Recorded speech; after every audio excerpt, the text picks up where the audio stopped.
Hello and welcome to another edition of the PHNX D-backs podcast right here on PHNX. My name is Derek Montilla. Of course, I think I also suck. I might be part of this whole loss tonight. I don't know how I factor in, but of course, I am occasionally known as the mayor of PHNX. That is your producer, the people's producer, Damon Dog on the ones and twos. We're happy to have you joining us tonight. After a miserable loss by the Arizona Diamondbacks to the Los Angeles Dodgers by a score of 8-0. We're going to talk about lots of things from this game. Obviously, pitching was not very good for the Arizona Diamondbacks, but neither was the offense. So I think we're going to get into Jordan Montgomery having a poor performance here. But I want you all to keep in mind that even if Jordan Montgomery had given us 6 strong innings and only allowed 2 earned runs and the bullpen kept things locked down, Diamondbacks probably would have still lost this game with the way the offense was swinging the bat and the way that Yoshinobu Yamamoto kind of kept them in check. But like I said, of course, tonight was all about Jordan Montgomery finally making his debut at Chase Field. By the way, Jesse Friedman will be joining us from said Chase Field here shortly with updates from the clubhouse and more on this loss. But Jordan Montgomery finally makes his debut one day after bees caused him to be scratched from the lineup. And of course, it was a disaster, much more so than the bees being at Chase Field. It started really well with a 1-2-3 first inning for Montgomery, but things just spiraled out of control in the second and completely. Of course, right after I tweeted out about how he had the dog in him disappeared quite quickly. He only got 3 whiffs in 3 innings of work, and quite frankly, he was just ineffective. And I don't really know.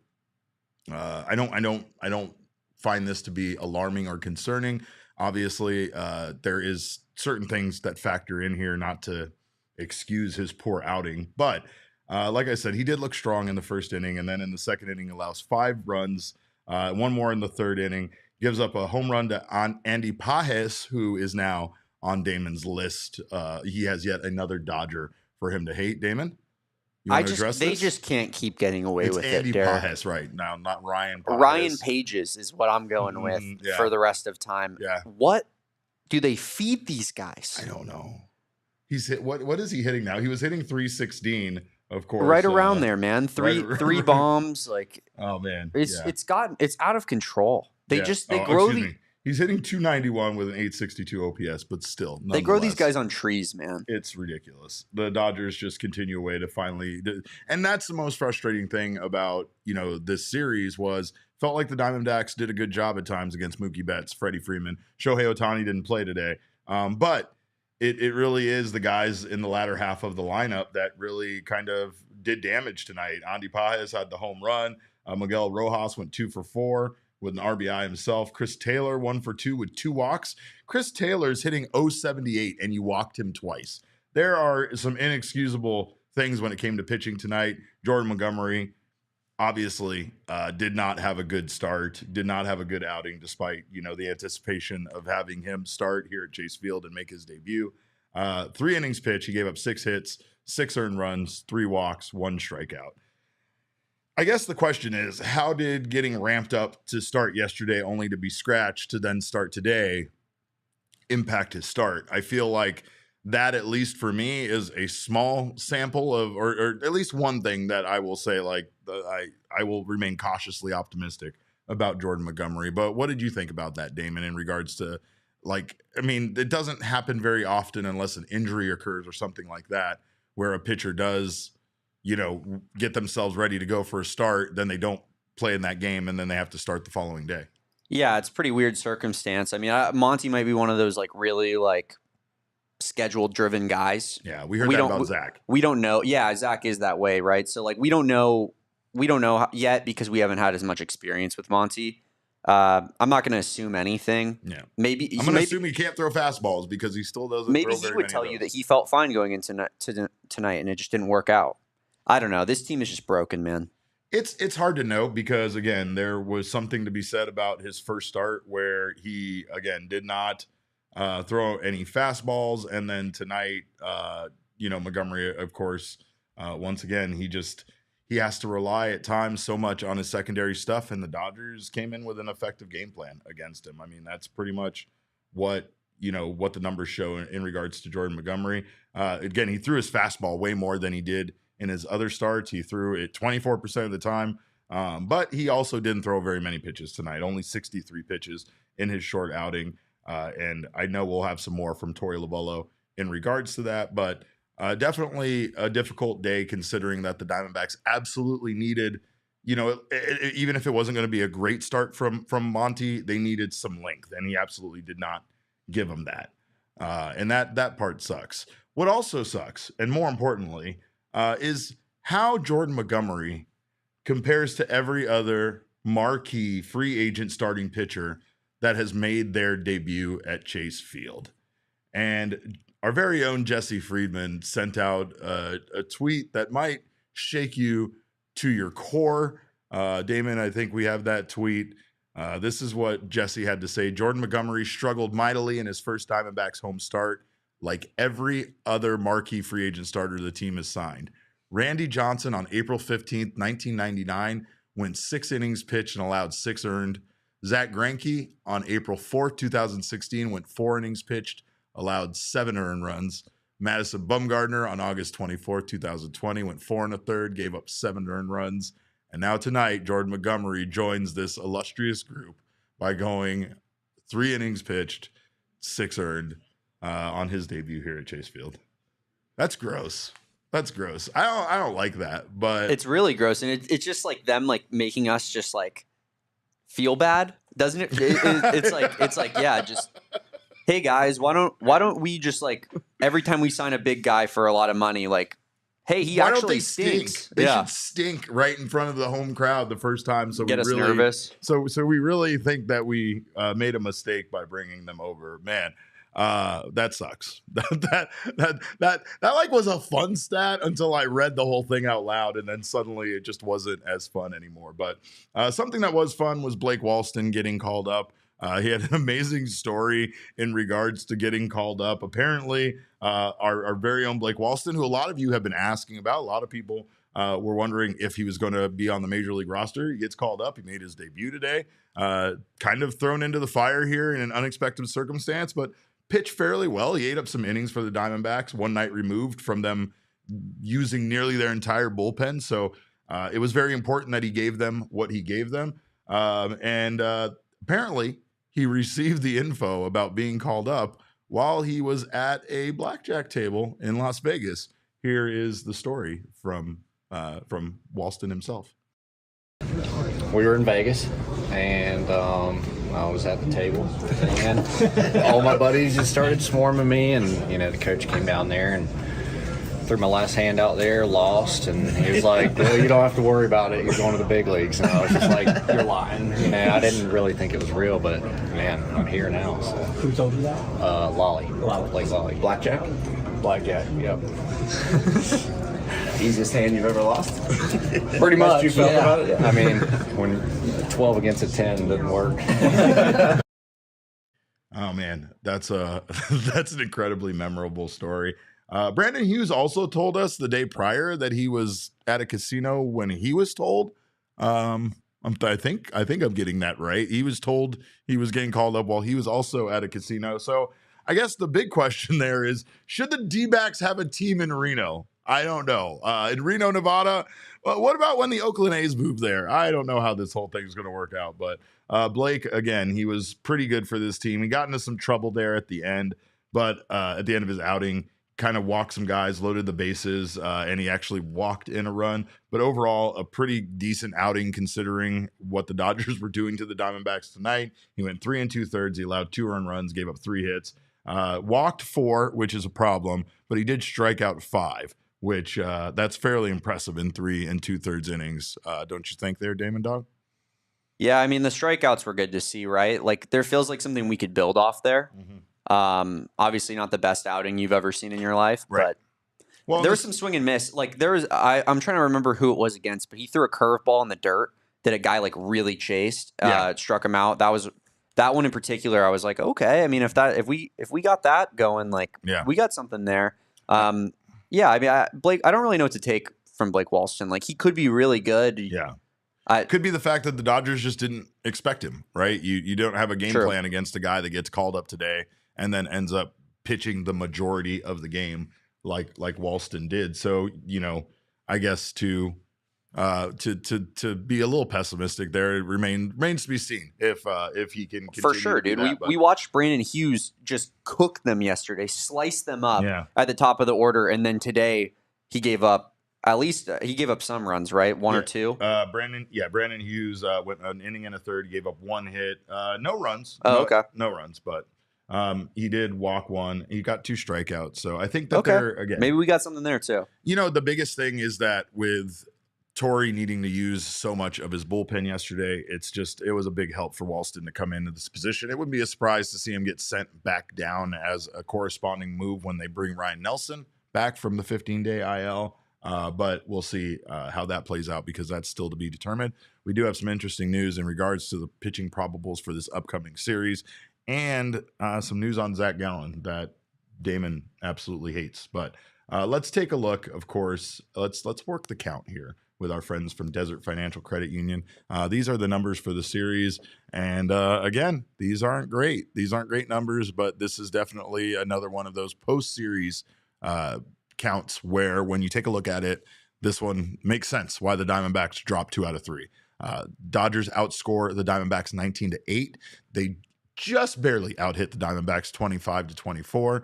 Much more efficient with runners in scoring position, going 7 for 27. Diamondbacks went just awful 3 for 24 for a 125 batting average. Dodgers had a 259 batting average. Starting pitching ERA and relief pitching ERA, both incredible for the Dodgers. 2.81 starting pitching ERA versus a 9.00 starting pitching ERA for the D-backs. 1.64 relief pitching ERA and 4.50 for the Diamondbacks. So, I mean, 3 for 24 is just one of the worst things I've ever seen in my entire life. How do you have one less hit than the Dodgers? And that this is what happens. And get outscored by 11 runs. I don't know. Yeah. No, I mean, because the Diamondbacks right now, they just are lacking a clutch factor, to be honest. That's really what it takes. It looks like at times when you can say what you want. Like, first of all, you got to give Yoshinobu Yamamoto his flowers. The man went 6 innings today. He gave up 5 hits, which were all I think it was all singles except a Ketel Marte double. He walked 2, he struck out 5. He didn't overpower them, but he looked great. And honestly, the Diamondbacks just weren't able to ever string together what it felt like multiple hits to ever get him in any kind of trouble. It was really bad for my brand. Yeah. It was really bad for my brand. I bet it is. What I was watching. Well, I mean, I didn't love, again, this is one of those criticisms of Torey's lineup. I didn't love his lineup construction tonight. And I felt like right away we saw that when Jake gets on base, Lourdes hits into a double play, and then Ketel smokes that double. Jake would have scored on that double if Ketel was in the 2-hole instead of in the 3-hole. And Lourdes, honestly, I love Lourdes. He's my hair twin. You guys all know that. But he has no business hitting in the 2-hole right now with the struggles that he's currently experiencing. And that's the fact of the matter. I mean, the Ketel was hitting in the 2-hole earlier, and the Diamondbacks were experiencing a lot of success based on the fact that, even with Corbin's struggles, Ketel was just constantly able to drive in runs or get on base himself. And I feel like, again, that was a big criticism of Torey's lineup tonight. We also have the fact that before the game, Gabriel Moreno was scratched and replaced by Tucker Barnhart. So that impacts the offense considerably. We do not know if this was just due to the fact that this would have been Moreno's 3rd start in a row, because that's what it was shaping up for, or if there is some sort of injury or reason why he was removed from the lineup. So, of course, we will check in with Jesse after when he comes in to see if there are any updates on his status or why he was scratched. But again, the offense, you could criticize the pitching, you could criticize the offense. Both sides were terrible tonight. Jock Peterson was a highlight, going 3 for 4 with 3 singles. Ketel Marte was 1 for 3 with that aforementioned walk or double and a walk. And the Diamondbacks just really couldn't get anything going tonight. So really, let's take a look at our King Snake, because even though Jesse told me not to talk about him, I'm just going to give it to Matt Hilton, the beekeeper, again, because he's an actual hero. And he's definitely the only reason that we won one game in this series. Am I wrong about that? Is that too much to say? No, I think, game goes regularly scheduled yesterday. We probably lose. Yeah. Matt Hilton, he juiced up the crowd. He got everyone going. He's the only reason that we didn't get swept. Hero. I am willing to consider replacing Baxter with Matt Hilton at this point.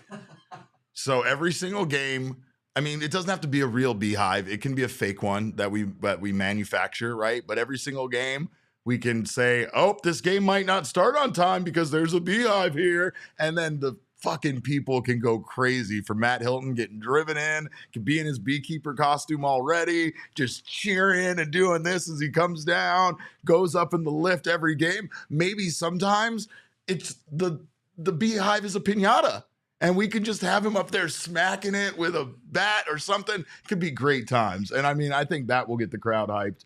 And of course, he really is the only one that deserves it after tonight's disastrous game. I did want to give it Baxter. to Blake Walston. You wanted to give it to Baxter? No, I said poor Baxter. No poor Baxter. You just fired him. Look, he's jobless now. he has to go be a Bobcat and do Bobcat things. He doesn't make any sense. I've already expressed this theory, okay? Bank One Ballpark is long in the past, folks. We're this close to Chase Field being called something else. I've called it the Vault. It's the Vault, and you are all Vault dwellers, and someone gave me a thumbs down for wanting to get rid of Baxter, and that's probably the right call. So I'm not going to disagree. I think it was a Dodgers fan, probably. I'm not going to disagree with you on that. No, Maria G is BC is here, so I mean, I wouldn't put it past him. But Maria G, shout out you for showing up even when you lose. Ski. We appreciate you, Maria. Ski. Unlike BC, who's accusing us of not. Look, we have a set schedule, BC. We don't just wing it on when we do our shows around here, No, we actually sit around the office till 10 p.m. every single night and just decide when we do post games. Now we're going to do the show. Oh, we won. Let's do a post game tonight. You sound like Torey asking me if I do my show out of a garage. Maybe sometimes, but not all the time. This is an office.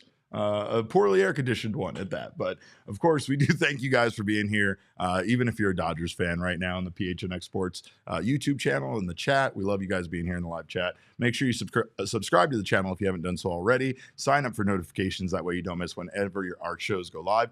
And drop us a like. I do see from some of your comments in there that according to the broadcast, Gabby was scratched from the lineup due to some dental work. So does Gabby have like the weirdest assortment of reasons that he misses games? Yes, absolutely. At least he didn't choose to do it on Saturday, which is his bobblehead night, right? Like, because that would be really fucking weird if of all games he misses for like a voluntary procedure would be, And wait, we don't. How do we know if it's voluntary? Maybe he cracked a tooth or something. I don't know. But anyway, drop a like. Gabby would love it. And, of course, speaking of Gabby's bobblehead night, make sure to join us on Saturday. Of course, we are taking over Chase Field, and you can be a part of that. I think we had some extra tickets that found their way into society. So make sure to check that out. If you haven't had a chance to buy some tickets for that, do so now. If you are a diehard, you will get a discount on those tickets. Of course, and if you're not a diehard, great reason to join. It pays for itself. And if you're coming out to one of our takeover events, you will save on that as well as our other events. You will save on discounts with our partners. You'll get access to our Discord lounge, which is an absolute asylum of mad people that I love. And it's a great place to be an Arizona sports fan. And of course, you get access to all of Jesse's content, all of the content from our website, as well as so much more.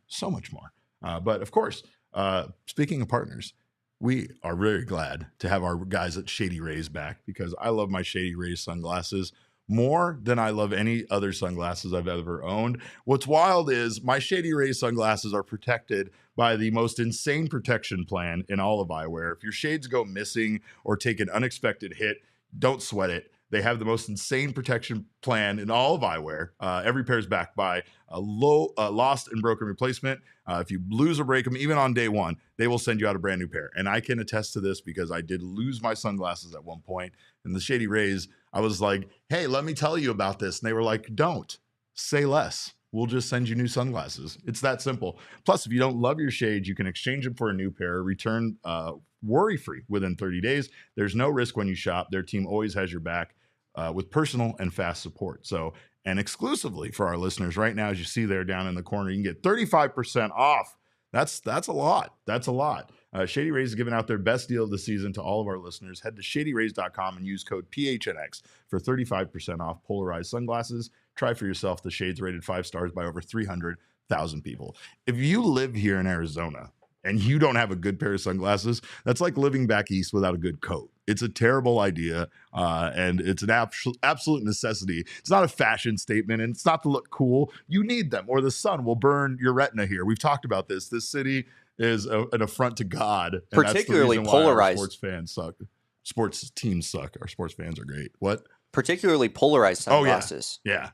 Because you think you can get those $5 gas station ones and they're going to do the trick. They're absolutely not going to do the trick. They're absolutely not going to do the trick. Shady Rays has the cheapest polarized sunglasses that I've come across. Plus, you get them 35% off now. If you do them at some other companies, I'm going to say their names. But, Don't do that. I mean, no free ads. You're spending I'm telling you, $200 on a pair of sunglasses. No, you're right. Shady Rays of this quality. 35% off on a Shady Rays pair gets you $35 sunglasses, $40 sunglasses. And I don't want to drag this out, but I do want to say, I hate spending a lot of money on sunglasses because the minute you do that, you're going to lose them. You right? lose them You're gonna 100% lose them. or break them. And they don't have a crazy lost and broken replacement plan like Shady Rays. It's crazy. Don't go anywhere else. Go to Shady Rays.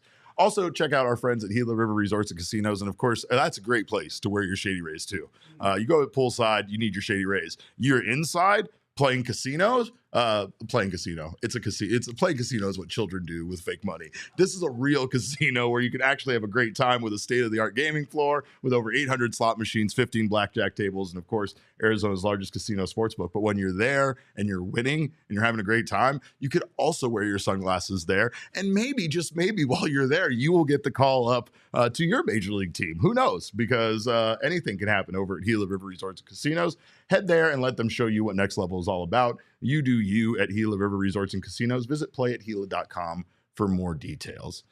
Brandon wants to know if a bee colony forms on his Shady Rays, will they replace him? They absolutely will. I can guarantee they would cover it. that. I mean, first they might have Matt Hilton come out, and there's some pros and some cons to that. Matt Hilton, obviously, going to drive out from Surprise. So depending on where you're at in the valley, it's going to take a long time for him to get there. 2, you have to shoulder the guilt of the fact that he left yet another one of his child's baseball games in order to come get the bee colony off of your glasses.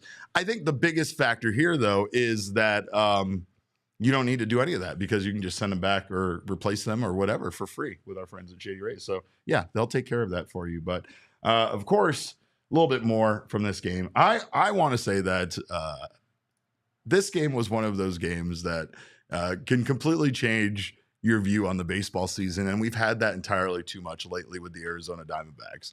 The Diamondbacks have these highs and these lows when it comes to this team that absolutely make you feel like one day you're on top of the world after seeing Christian Walker get his first walk-off home run of his career.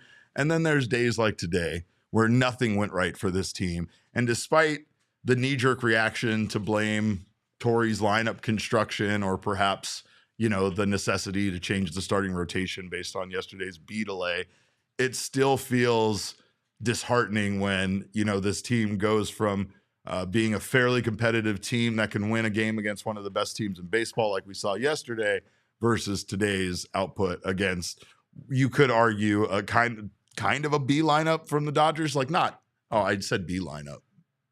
I thought I wasn't going to do any more B puns. Sorry about that. You can't help yourself. I really can't. But, of course, no Ohtani in the lineup today. BC's taken victory laps about that, and rightfully so. The Diamondbacks had their worst game against arguably the Dodgers' worst lineup, and that's not a great feeling. It's also not a great feeling that the Diamondbacks, kind of starting pitching savior in Jordan Montgomery comes out and has this atrocious start, especially in his debut at Chase Field. It feels really bad. It actually feels really bad. You keep saying it's not a good feeling. I'd say it's actually a bad feeling. It's a terrible feeling. It's one of the worst feelings ever because I thought that this team was going to be really good, and boy, do they play bad baseball. I'm just really dejected right now. Especially after yesterday, it felt like we had like a kickstart game yesterday, right? Yeah. Like that could maybe set us on fire to maybe go on a run a little bit here. Yeah. And then they just lay an egg, man. There's a lot of discussion in here about Alec coming back, and I mean, I think there's too many times, and we never know if Alec or Geraldo Perdomo or whatever would have made the play when these mistakes happen. Yes, but we do. Yes, we do. Yes, we do. We know that. Let's talk about it for a second, because Corbin has now done this twice in 2 games. Yeah. Yesterday, I talked to Jesse a little bit after the postgame show, and he was like, I don't know if that was, if I would really say that most outfielders would make that, most center fielders would make that catch. He looks bad out there. Yeah. He looks bad. And you don't like that I use the excuse of Chase Field being a wonky place to play, right? But I do think that factors in here, because I think sometimes when you see Corbin's route to the ball, his hesitation, him kind of looking around, sometimes it's a lack of awareness about how the ball is going to play out there in center field. Like, you brought it up to me. Playing center field really isn't that different from playing right field, and Corbin has played center field in his career. Plenty. This isn't the first time he, has played center field, but his struggles aren't just on the offensive side of the ball, which we obviously see and know about and hope that he can. It's carrying over now. It is. And that's the problem. But like, both can be impacting both. You know For what sure, I mean? yeah. He I mean, makes a I think mistake it's defensively, and then it carries over mentally to the hitting side, and then, vice versa. Like, Corbin and BP has been absolutely raking. And that can't be said. Like, it's BP, right? So you don't want to get too excited about it. But by comparison to even how he was hitting in the cages and hitting in BP at times earlier this season, he's looked much better. He's looked much more decisive. He's using the 2-hand follow through, but even that's kind of been alternating a little bit. I think today there was discussion about seeing him do the 1-handed follow through, but things have been better for Corbin. It's just he's still not putting it all together, and the mistakes really are piling up to the point where he's not a plus net player any longer. You're not really getting a positive output out of him most nights, and that's the part that's most frustrating. I think that there's a lot of guys on this team that haven't been hitting and haven't been playing well. Lourdes Gurriel Jr., like I said, that's even though he still has a 246 average with a 704 OPS, most of that was from the first 2 weeks of the season, and I don't have his numbers lately in front of me, but I would guarantee that as of late, he's probably hitting closer to 200 than that 246. So today, it just seemed like whenever the Diamondbacks would have a guy that was able to get on base one way or another, we immediately followed it up by, no one being able to add to it, to get any kind of offensive role going for this team. And it was a frustrating game to watch, as many games this year for the Arizona Diamondbacks have. But of course, there is one guy that helps us stay grounded, helps us stay reasonable, and that guy is definitely not me. You know that. That guy is the one and only Thunderstick himself, Jesse Friedman, coming to us live from Chase Field. Friedman, we need to talk about this. What happened? Did he disappear? Oh, that's all right. There he is. He's coming in here. Jesse, hi. Hey, there I am. We'll get you in here eventually. Very frustrating night for this team. I've talked about, obviously, the pitching not being very good, but this was just a night where the Diamondbacks as a whole just weren't good on either side of the ball, or even defensively, they weren't very good. Yeah, they didn't really do much of anything all that well today, right? You could maybe pick out individual moments here and there. That Christian Walker double play, that was something that made me say, whoa, once again. But, outside of that. That was impressive. Yeah. Yes, that was impressive. Jock Peterson had 3 hits. But by and large, this was an ugly game for the Diamondbacks, losing, of course, 8-0. That's their biggest loss of the year. I believe they hadn't lost by more than 5 runs in a game entering today. So it was an emphatic win for the Los Angeles Dodgers. And they scored 5 out of those 8 runs pretty much right from the get-go in the second inning. This is one of those games. Games tend to be that way when you don't score any runs. But yeah. Am I all frozen? You were for a second, but you're back. You're back. We're back. Everybody's back. But We are not Okay. back, Derek. We're definitely not back. The Diamondbacks We've aren't never back, been more that's dead. for sure. That's for sure. But Jesse, one thing we addressed earlier was your tweet about the Diamondbacks marquee free agent pitchers historically just having a bad day when they debut at Chase Field. Obviously, we're not superstitious around here. We're just a little stitious. But what kind of curse is hanging over the Diamondbacks when it comes to these starting pitchers debuting at home?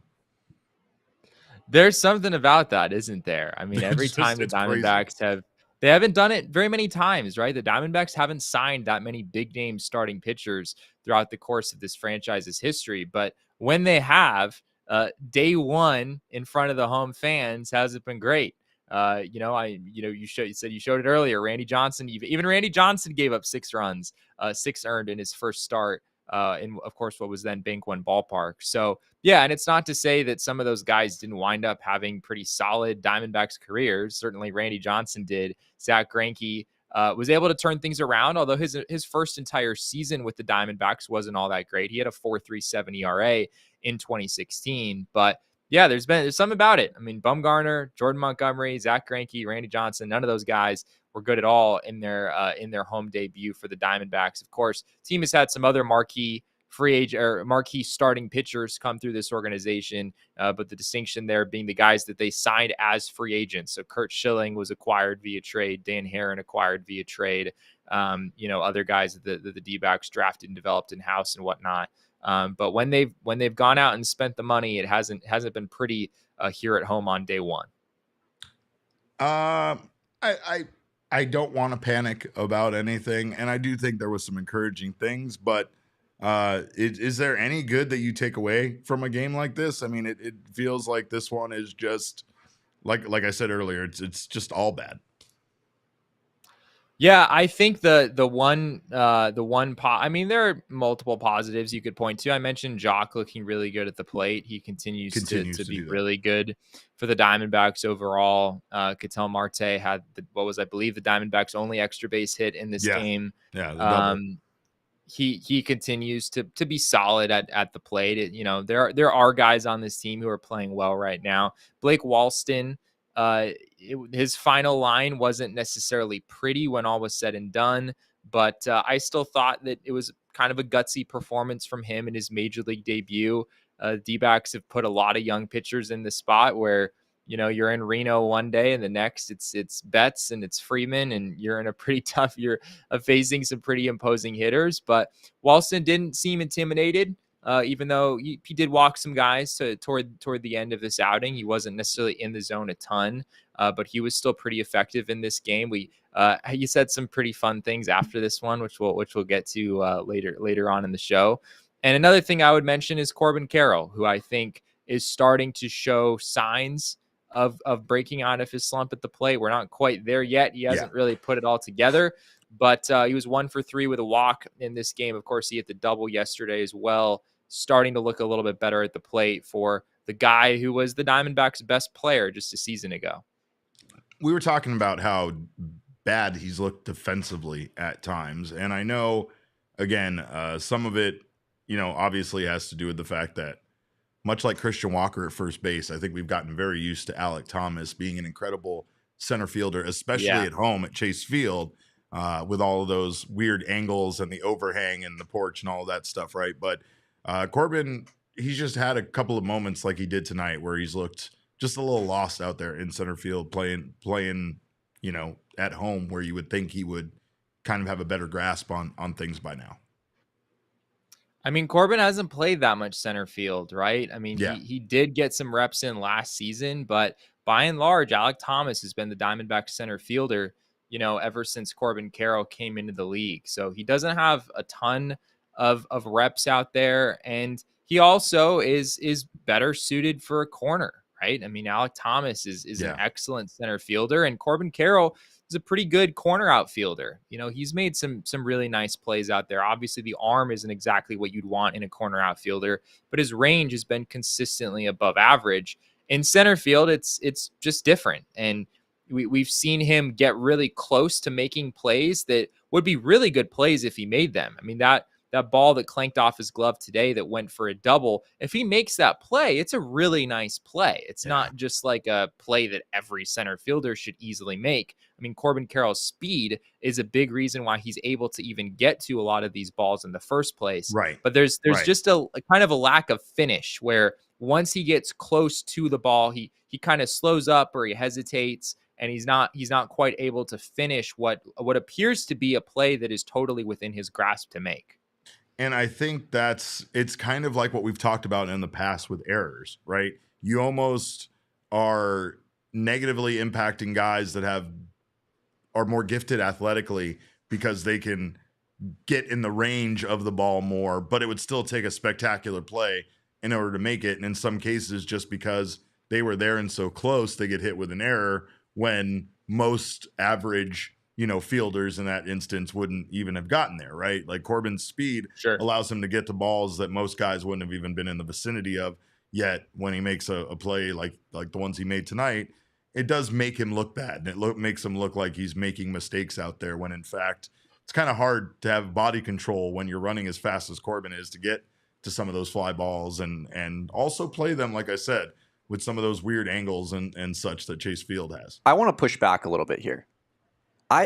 Jesse, I think guys with Corbin's speed typically are always center fielders. I don't think that I think most of the time they're not corner guys. Damon is on the Corbin is a bum ticket right now. He's riding strong on Corbin Carroll. The bad defense is unacceptable. I get being struggling at the plate, but the bad defense is unacceptable.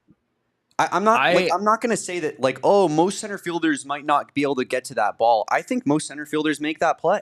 And I think same as yesterday. I don't think that I think he's playing bad defense because it's compiling from his struggles at the plate.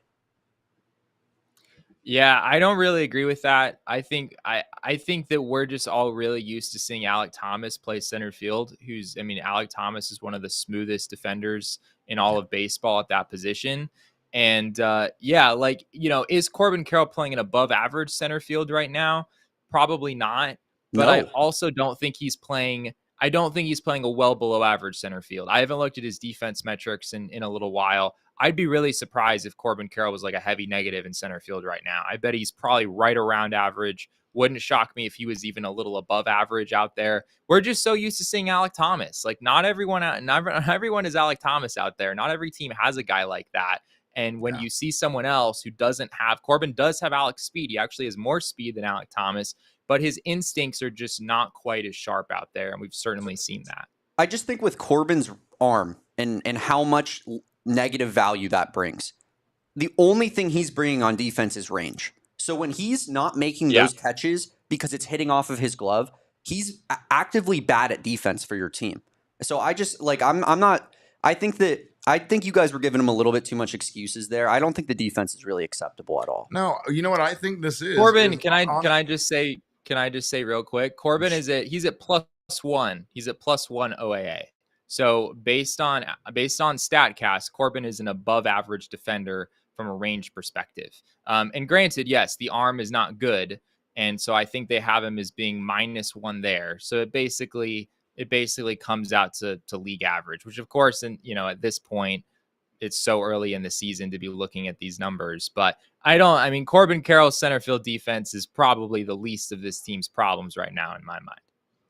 There is something to be said, and people seem to forget or think it doesn't factor in, that the Diamondbacks have lost as many players as they have, right? So, you compound that with the fact that the guys who are here, who are healthy, aren't playing very well, right? And there's people right now in the chat, of course, that very much agree with Damon and would probably agree with Damon if Damon started on a fire Torey, ticket. Because I'm literally defending Torey in the comments. I know you are. I'm not saying you're on that, but I'm just saying it's an easy thing to do because you're riding on emotions. And tonight it's easy to blame Corbin. Things got started at times when mistakes were made. But I'm not blaming Corbin tonight. I just think that all of these issues are compounding on top of each other, and at some point it needs to stop. because it's gotten ridiculous at this point. Well, it's baseball. You can't just make it stop. And No, that's the obviously problem not. is I mean, that- if there was a button, they would have pressed it already. They definitely would have pressed it by now. I mean, you take a look at some of the positives here. Like Jesse said, Jock Peterson continues to rake. Jock is hitting 317 with a 959 OPS. So, that it's not the power hitter we might have thought we were going to see, but it's a very, very good hitter. And it's a guy who is on base a lot, not to mention the fact that he also is taking some very good at-bats. And right now, you can't say that about the rest of the lineup. Cattell, excellent hitter, taking some great at-bats. Even on a night where he only had one hit, Cattell still had some really, really good at-bats. And you just don't see enough of the rest of the lineup taking those, kind of, working the count, trying to get up there, make the pitcher work, make the pitcher do things. And again, it's easier said than done. I definitely couldn't do it, so I'm not going to sit here and pop off at the mouth like it's that easy. Just like when you watch a pitcher struggle, like we saw tonight at times with their command, and you're like, why don't you throw it in the strike zone? Trust me, they're trying to. They just can't. And it's because throwing a ball that far, that hard, turns out it's very difficult. It's very difficult. It's not an easy thing to do, right? So, like, sometimes, like Jesse said with Alek Thomas, we just get used to how good baseball players are across the board, and when they struggle, it seems to not really make sense. The Diamondbacks, though, they just have a lot of guys struggling, and that's what's making this team not fun to watch right now. And it's what's making, I think, in general, mistakes make it harder for you to go up and have a good at bat, right? So if Corbin Carroll is making defensive mistakes, I'm sure it's impacting him because he cares. He cares so much about his performance and success and wanting to help the team win a baseball game. So I'm sure it's hard for him to go make a mistake like that in the outfield, not make that catch, and then just go sit there and flush it and then go have a good at bat. Those things stick with you, especially when you're struggling the way that Carroll is right now. He is struggling, yeah, but as I said earlier, I think there are some positive signs there. He worked a good at bat in right up toward the end of this game, managed to line a single into left center field, and then with that rocket into the right field corner that should have scored Gabby Moreno and went down as the game-winning hit in the game yesterday. You're starting to see some positive signs there offensively, but yeah, I mean, it's still a 547 OPS. Just over 30 games into the season. That's not exactly what you're looking for from a player who is, the best guy on this team last year. So we do have Blake Walston making his debut today, and he did get a little bit of an unnerving phone call down there in the bullpen waiting for possibly his opportunity to come into this game. Is that right? Yeah. This is Blake Walston was asked after this game what his initial reaction was when the bullpen phone rang and he knew he was getting his first major league opportunity. And here's what he had to say. Man, it's fucking go time. That's my first thought. It's like, all right, no more, having fun. Let's go. And just kind of snap your fingers and try to flip the switch. I like that. I like that about him, Jesse. I really like that response. Yeah, I figured you would. Anytime there's an F-bomb reference in post game scrums, Derek's all over it. But it's gonna make me jump through that wall. You know the way this works.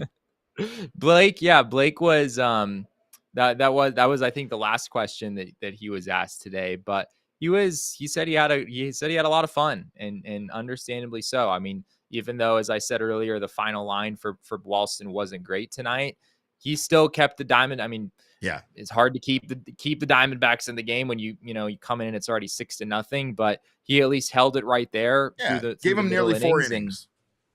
Yeah, if the D-backs had managed it a 3-run homer or something in those middle innings, like it becomes a game, and maybe you go to some of your higher leverage relievers for the latter few innings. If they're still down, I'd imagine probably not, but he pitched pretty well. And I didn't personally expect to see Blake Walston pitch potentially this year at all for the Diamondbacks. If I'm being honest, I was a little bit surprised, but I probably shouldn't have been, because the Diamondbacks were in a tricky spot with the bullpen today. They needed some length in case Jordan Montgomery couldn't go super deep, which wound up being the case. They would have been in a very difficult spot if Blake Walston were not with them here today. And it Christian Mena has been throwing well down in Reno, but he hasn't been there for very long at all. I think he's still made fewer than 10 AAA starts in his career. Walston's at least spent quite a bit of time at that level. He has more experience at the upper levels of the minors, and the Diamondbacks went to him today, and he pitched pretty well.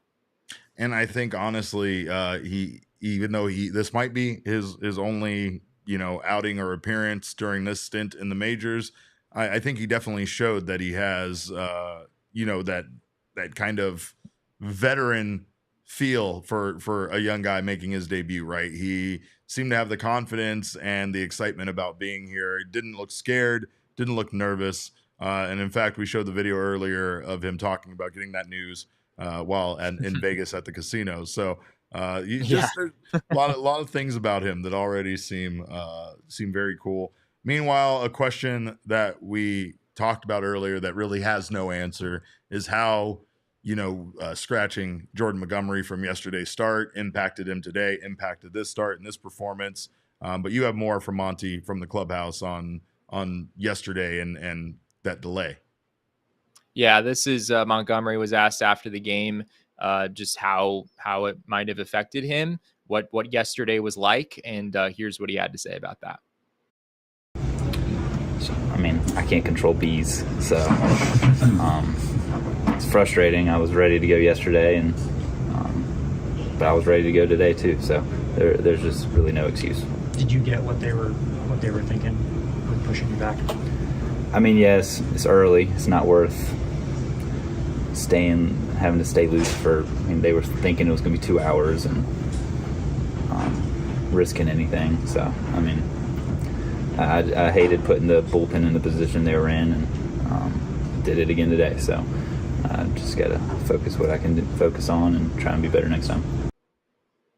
I respect Montgomery taking on the fact that he doesn't really want to place the blame on anything other than him just not performing well today.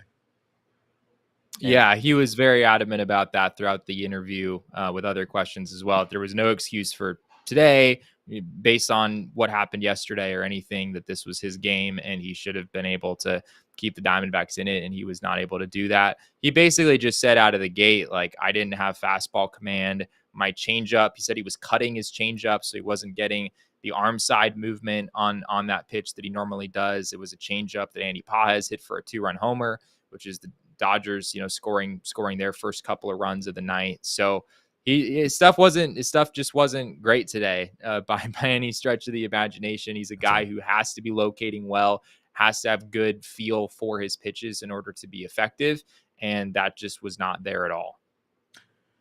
Oh, and I like the fact that he feels bad about putting the bullpen in the position that he did. There's a lot of things there that are encouraging, but what wasn't encouraging, obviously, was, the start today and how much the Diamondbacks needed, kind of him in this situation to step up.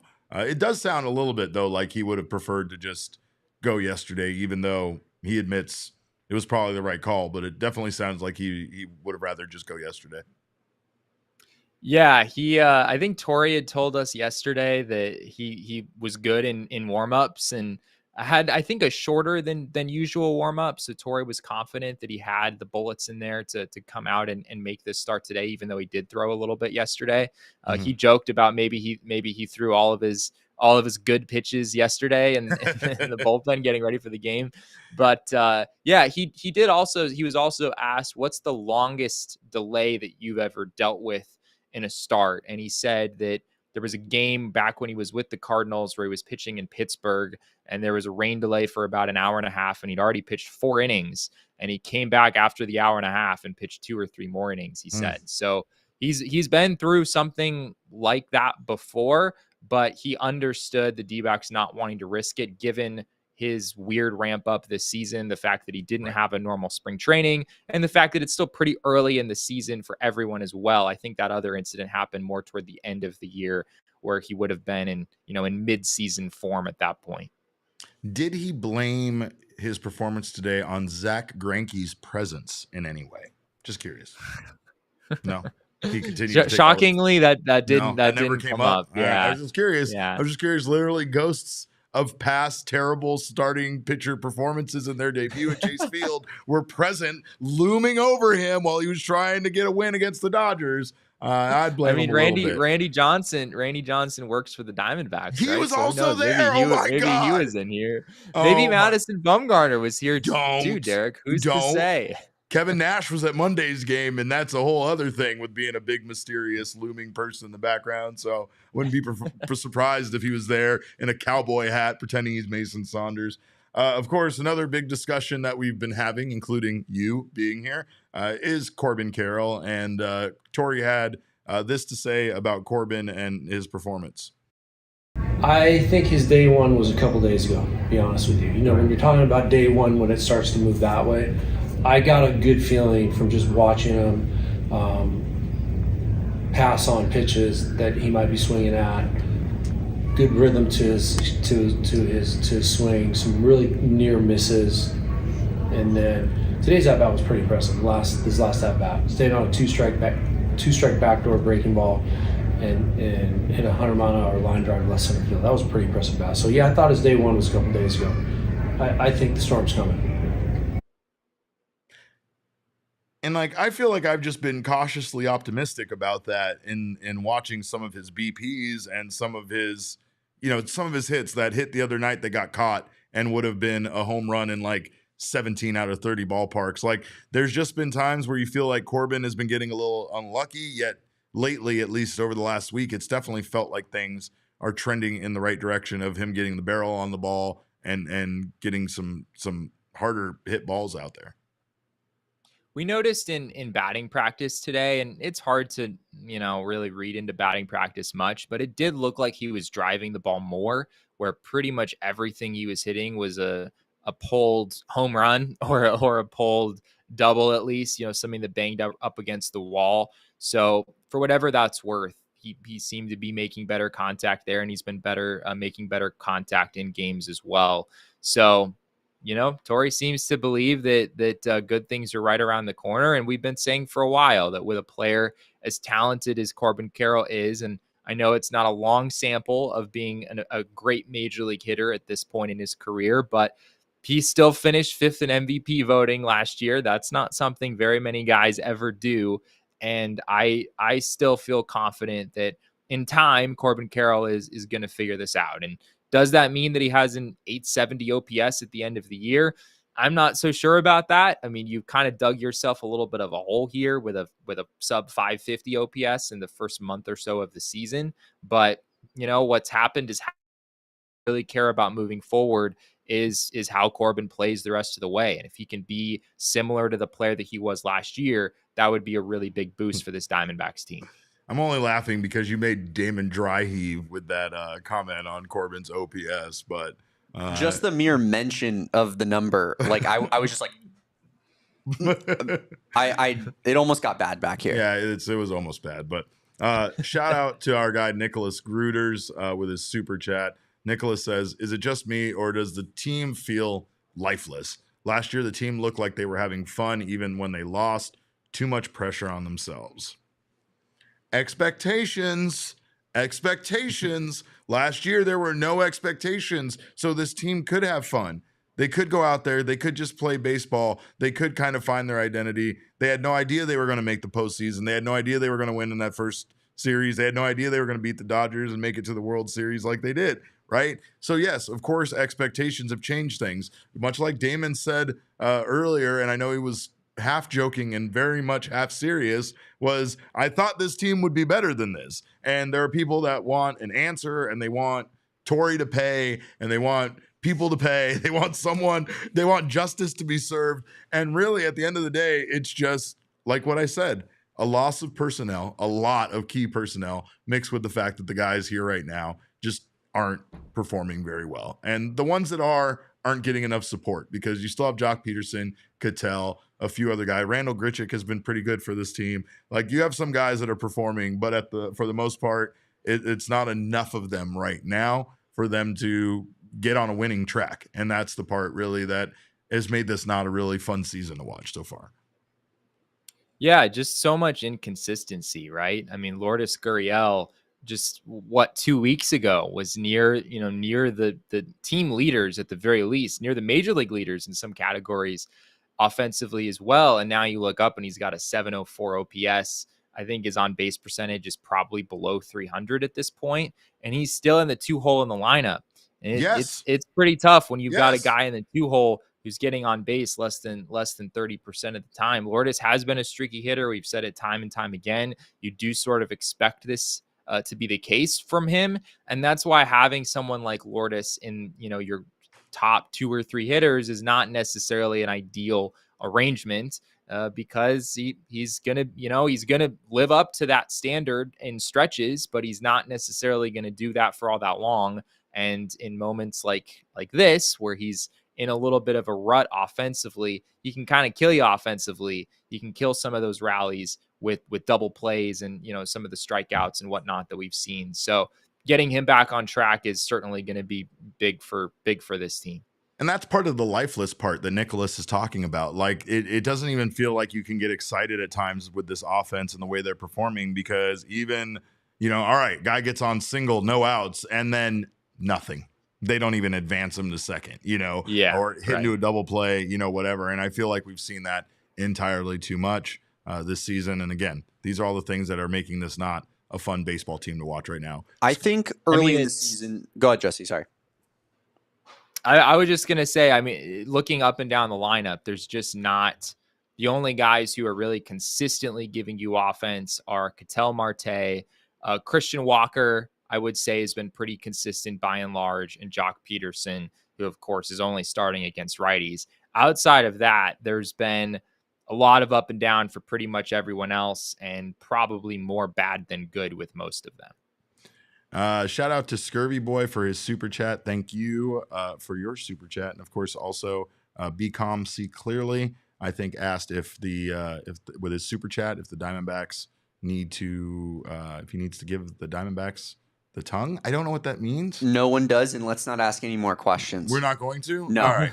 What I will say is that whatever needs to be done, take it upon yourself to do it. If that's what it takes. If that's what it takes. And you're willing to give. That's what it is. I was just going to say that I think early in the season, everything went wrong for this team, whether it was injuries or balls being this far foul or this far fair for the opposing team and stuff. And it's just evolved into the point where every big hitting situation, they're in their head about it now, because it just seems like every way that they can lose a game, they do. And I just, I don't think that necessarily it was like that early on, but nowadays they're just situationally, they're not playing good. The defense is bad.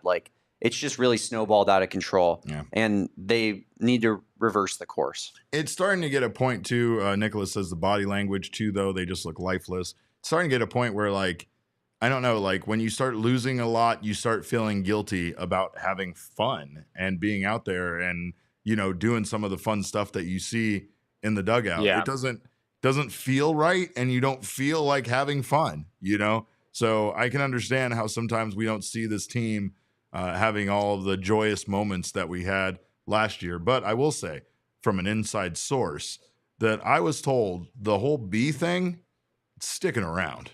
They're adopting this. This is not a moment in time. This is a movement for the Arizona Diamondbacks due to the luck that bees are supposed to bring. So according to a source, don't be surprised to perhaps see a beekeeper helmet used as a home run celebration in the very near future. No team has ever needed a home run prop more than this team right now. And they need to commit to it. Don't bring it in and then only hit one home run in a week and be like, oh, we got to fucking burn the hat.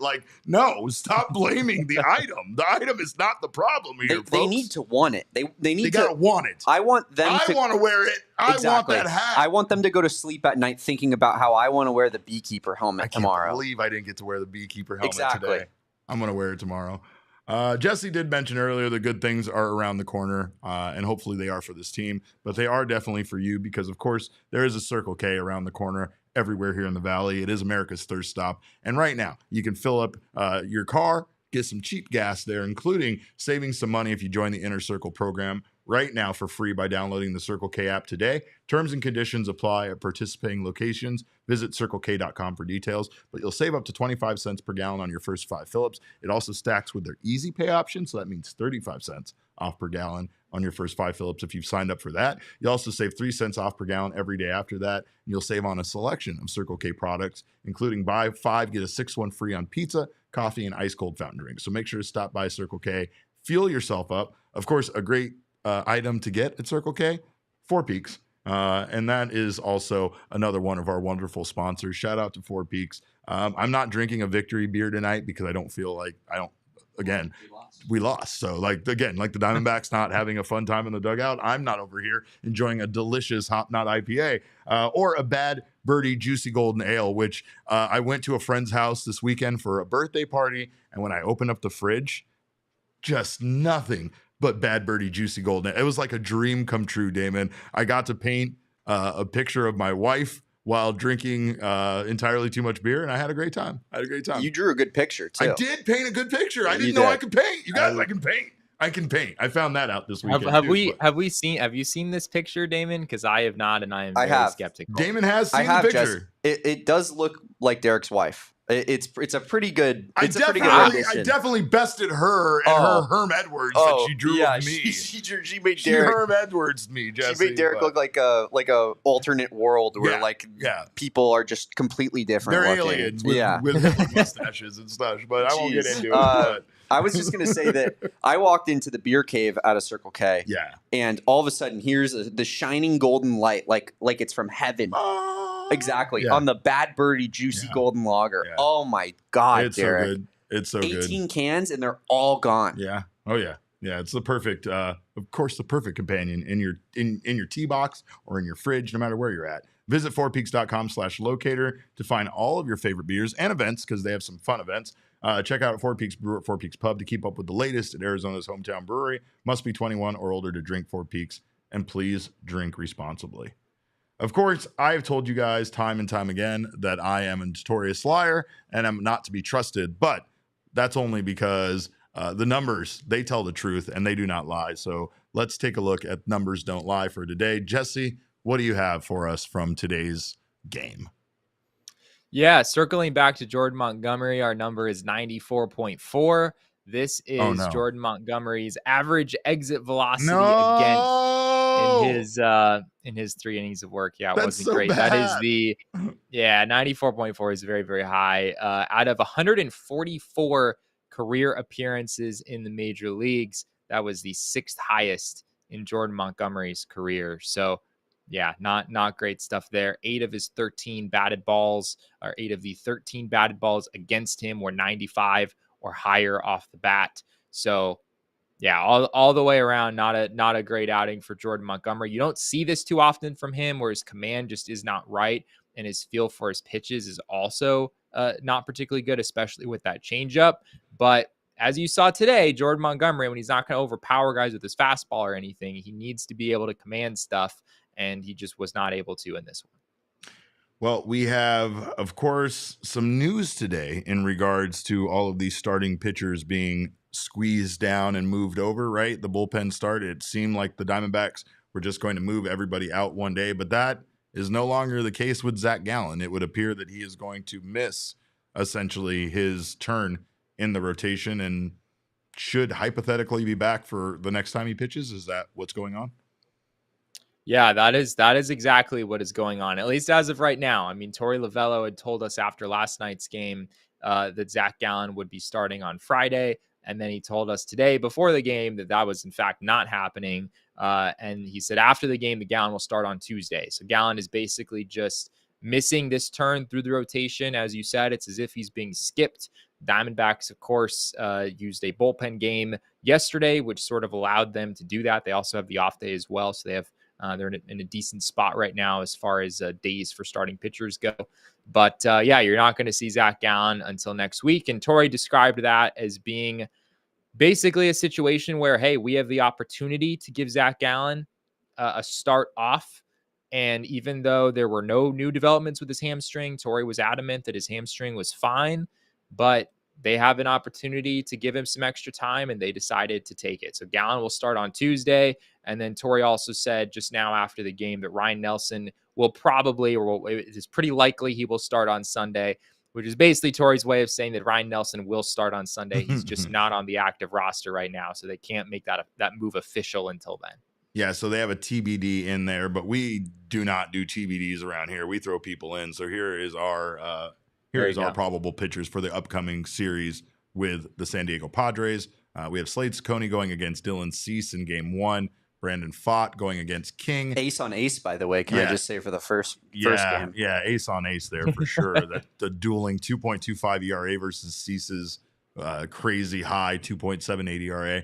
Brandon Pfaadt advantage Ciccone. Advantage Slade for sure. Facts. And then Nelson, if everything goes as planned, will start against Waldron in game 3. Yeah, you've got Dylan Cease, who's been so good for the San Diego Padres this year. Of course, he was acquired in a trade and has been outstanding since that trade was made. Michael King has had a couple of really good outings. Michael King, one of probably the centerpiece in that Juan Soto trade coming back over from the Yankees. King has had a couple of very good outings, but his full body of work, as you see there with his 5 ERA, not been especially great. And then Matt Waldron, one of the few, possibly the only remaining knuckleballer in all of Major League Baseball. So we'll see some knuckleballs in that Sunday finale here at Chase Field. There was a fun moment on the broadcast where they were talking about it. Bob and Steve were talking about it where I forgot who it was, but someone was saying like, how do you hit a knuckleball? And it was someone's like advice was like, you wait for it to stop moving. And that's how you hit knuckleball. I thought that was pretty funny. Bob was like, that's just one of those old baseball things where like it kind of means something, but it also means nothing at all. Like, and we have a conversation now comparing what's better, the knuckleball or the Roger Beshin's football slider. Of course, as you all know, Roger Beshin's football slider, the official mascot of this show. So the Diamondbacks don't need to adopt that. JJ is sick to his stomach we right can now. have more than one mascot. Let's calm down here, all right? Let's not act like Rat Leon doesn't exist, folks. But I did want to ask before we get out of here, Jesse, when it comes to Zach Gallen, do you think that this is a case more of Zach maybe still feeling something in regards to the hamstring injury, or, and this is pure speculation because I know you have no confirmation on this, or do you think this is more about him, it being easier for him to stay in his routine by missing this start? I mean, Torey told us that if what happened yesterday had not happened and Jordan Montgomery made that start, he said Zach Gallen still would have gone today. This was, according to Torey Lovello, purely the product of some weirdness happening yesterday. You push Montgomery to today. The D-backs felt good about that. And then suddenly you don't really need Zach Gallen to make this turn through the rotation. And Torey also, you could just kind of hear it in his voice where so many bad things have happened for the Diamondbacks this season. Situations where maybe you didn't think an injury was all that severe, and then it winds up being worse than you expect. We've seen this time and time again in the early stages of the season. And you can tell Torey he's been through a lot already, and he just wants to make sure. You could tell, like, kind of in the back of his head, there's an image where Zach Gallen goes out and in the first inning, he tweaks the hamstring again or whatever, and he's removed from the game. He's out for 4 weeks, or, based on what's with the Diamondbacks injury luck in the early part of the year, I think it's kind of rewired how Torey's brain works a little bit in some ways. So yeah, you can understand the Diamondbacks wanting to be cautious with, as Torey described it, one of the best pitchers in the National League. He's one of the best pitchers in the National League, and we want to be careful and make sure that he is able to continue doing that for us throughout the remainder of the season. To the flip, I guess the flip side of that, or how this also impacts someone else, is how does this impact Jordan Montgomery? Because I feel like there's now 2 off days in between his next start, which means that he's going to be on quite a bit of rest. I mean, any concerns there in regards to, when he's going to pitch next? Yeah, I want to say I would line up for the 8th, because you're right. There's the off day tomorrow, and then there's also an off day on Monday. So yeah, Montgomery is going to be pitching on, I guess that's 6 days rest going a week from today, which some starters maybe not huge fans of that, but it does happen. I mean, that's not necessarily a quirk with what the D-backs have done with their rotation. That's just having 2 off days in a close. Yeah, in a close span of time. If he would have started yesterday, he would have been off even more time, right? Because I mean, he probably would have still pitched the next day. I'm getting too far into the weeds with this, but yeah, you're right. I mean, that I'm not sure about.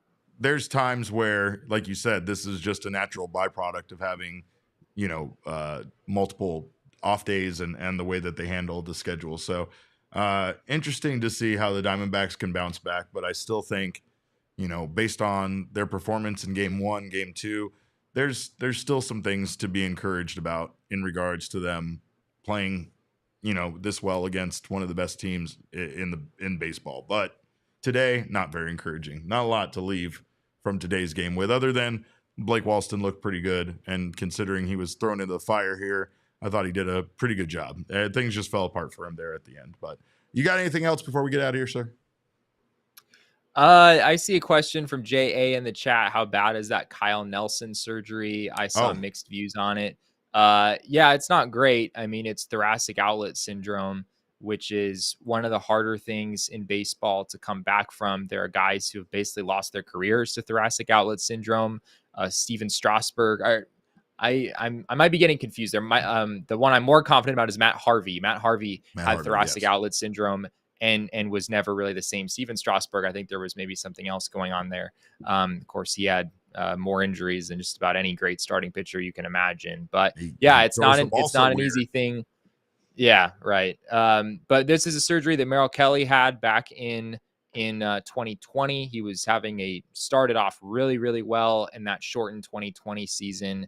And I wrote a story about that a couple years back, which you can still find online. I talked to Dr. Gregory Pearl in that story, who's the same doctor, the same surgeon who was doing Kyle Nelson's surgery. So he had an interesting perspective on how thoracic outlet compares to Tommy John. And he said that thoracic outlet, although the recovery time is theoretically shorter than Tommy John, it's a less predictable rehab process. Tommy John, at this point, so many guys have had it. There's so much history there that guys have been through the rehab enough and know what it takes to get back. Whereas thoracic outlet, there are still guys who, it's better than it used to be, but there are still guys who have that surgery and are, just not really able to get back to where they were before. So all the best to Kyle Nelson. I do think it's likely he's going to miss the rest of the 2024 season, but hopefully for him, he's back in 2025 and, better than he even was before.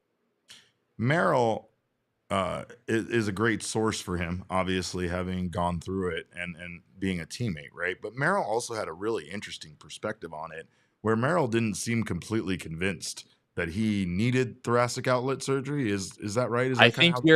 I'm glad you brought that up. I think you're thinking of Ryan Thompson. Who we had on this show. And Ryan Thompson was it was very interesting. Ryan Thompson had thoracic outlet surgery. in a necklace that you saw. And I held it. Yes. You held it. It's gross. It's disgusting. But or maybe I don't think I did. I think I kept a safe distance. But he did bring it into the clubhouse and showed it to me, which was pretty funny. But yeah, Ryan Thompson had that surgery and after the fact regretted it and thought that he actually didn't need it, even though he's been able to eventually come back and has, of course, been very effective for the Diamondbacks. So there are some mixed views on this, but Ryan Thompson, I haven't heard that from like a bunch of guys. I don't think it's a given that it's not necessarily controversial to have thoracic outlet. From what we know about Kyle Nelson's situation, that's just what it's going to take. And hopefully he's able to get through the rehab, and it's not, it's a more significant surgical procedure to have. I think you're there overnight. The immediate effects are a little bit more significant. They're literally removing a rib, which is not, that does not sound pleasant. So no. All the best to Kyle Nelson here, especially in these next few weeks. But following up on that, we've most likely lost Kyle Nelson for the season, right? He's out for the season with the surgery and could miss more time, probably even extended beyond that. That's unfortunate. Yeah, I think that's likely. He theoretically should be fine for the start of next season, but Merrill Kelly, when he came back in 2021, he didn't look the same as he did in 2020, and I don't think that's necessarily just due to thoracic outlet. At that point, Merrill Kelly hadn't really established himself as being a frontline starting pitcher yet. But there is a possibility where you come back and you're able to pitch and you're healthy but the effectiveness might lag a little bit behind that. All right. Well, that's all we got for tonight. I'm going to cut this guy off so he can actually get out of there at a decent time, unlike last night where we all got home around 3 a.m. But we do thank you guys for being here tonight, even after tonight's loss. We will be back tomorrow at 1 p.m. with our normal afternoon show, so make sure to join us on an off day. We don't know what we're going to do with ourselves either, but join us. We'll get together and figure it out. In the meantime, you can follow us on Twitter. I am at cap_Kban with a K. Jesse, of course, is at Jesse N. Friedman. The people's producer, Damon Dog. He is at Damon, DAWG. We are Damon's dogs. Bark, bark. Bark. We almost got it that time. We're going to get it one of these days remotely. But until then, we thank you guys. Make sure you follow our show at PHNX_Dbacks. It's a fun place to, be a Diamondbacks fan. But, of course, all roads lead to at PHNX_sports on Twitter, Instagram, and Facebook. Buy those takeover tickets. Get those takeover tickets. Join us. Get that Gabby bobble. The Gabby bobblehead, by the way, has I don't know if you guys know this, the mask is a separate piece with a string. Really? So you can put it on his face. I didn't know You that. can put it on his head, or if you just feel like fucking Gabby getting ready to gun someone out in a second, you just toss that shit to the side. I like that. But it is incredible. So make sure to not miss out on that bobblehead. Get there early on Saturday. We're going to be meeting a Guy Fieri. So even if you're not joining us for the takeover, come join hang. us over there. Come join us for a party. We're going to have a great time. Damon Dog's going to be there. Oh, Jesse's going to be working a little bit. I am not working at all. I'm So drinking. we're I'm drinking hard. We're drinking. We're Margbat boys that night. I don't know if you guys know, but we're Margbat boys or Margbat lads. I'm not sure which direction. I our believe Discord lads is is taking the it. is the Yeah, is the that's proper term. the actual correct term. So,